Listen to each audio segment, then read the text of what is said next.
Hi, my name is Allison Gaitis, and I've chose to focus on the alternative communication of sign language.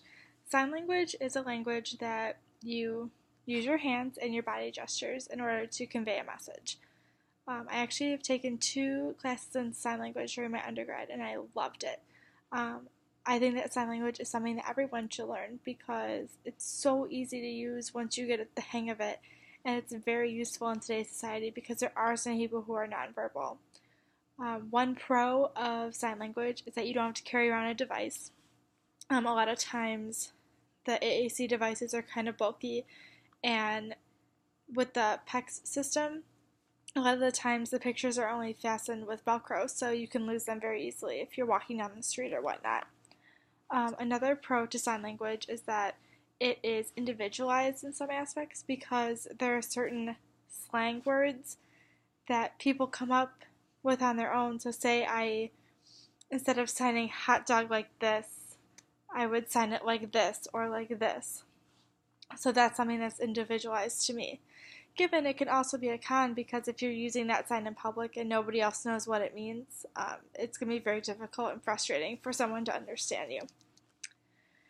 So, a few fun facts about sign language. The first one is that there are different types of sign language. The 2 that I'm most familiar with are the American Sign Language, or ASL, which is used in the United States, or the International Sign Language, which is used over in Europe.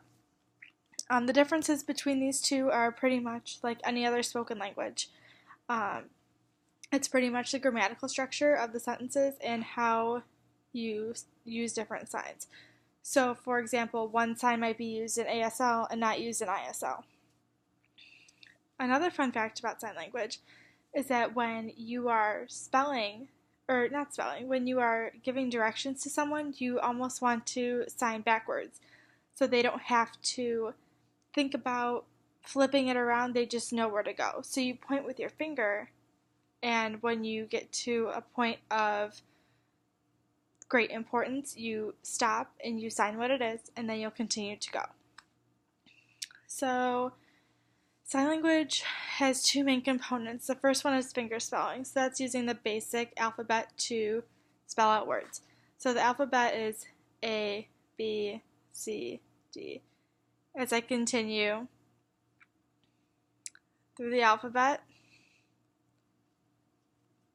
you can kind of see how it's exactly the same as regular English. So finger spelling would be spelling dog like D-O-G. Then there are bigger signs for other items. For example, instead of having to finger spell horse, you would just go like this.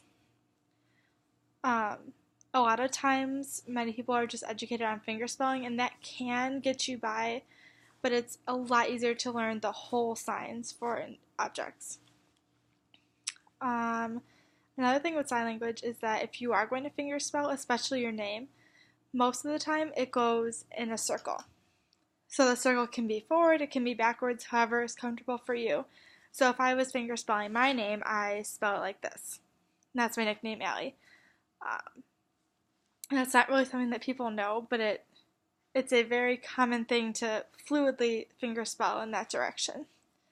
Another thing with sign language is if someone is telling you yes with their head, but no with their fingers, you always go with the body gesture. A lot of times, people who sign will try to trick hearing people into doing what their sign says, but you actually always follow the body gesture. I think that sign language is very useful, and I can see why a lot of people use it, but there are some cons like the slang words or getting easily frustrated because not everyone knows it, but I think this is a very important alternative communication system that needs to be addressed. Thank you.